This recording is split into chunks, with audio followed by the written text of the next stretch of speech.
Here's a story from Nigeria. Why the worms live beneath the earth.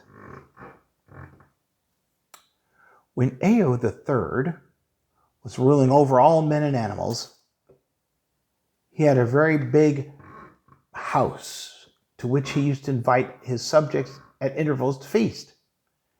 After the feast had been held and plenty of tombo had been drunk, it was the custom of the people to make speeches. One day after the feast, the head driver stood up and he said, and his people were stronger than anyone, and that no one, not even the elephant, could stand before him, which was quite true. He was particularly offensive to his allusions to worms, whom he disliked very much, and said they were poor, wriggling things. The worms were very angry and complained, so the king said the best way to decide the question of who the strongest was for both sides to meet on the road and fight out the matter between themselves to a finish. He appointed the third day from the feast for the contest, and all the people turned out to witness the battle.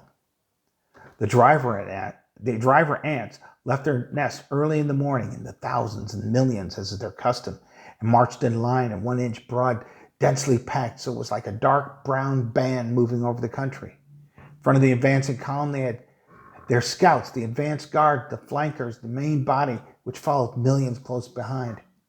When they came to the battlefield, moving bands spread out, and among the thousands upon thousands, ants rolled up. A whole piece of ground was moving, a mass of ants and a bunch of struggling worms.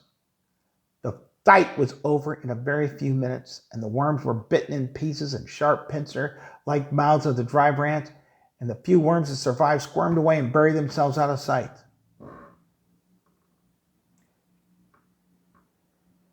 King Ao decided that the driver ants were easy winners, and ever since the worms have always been afraid and have lived underground.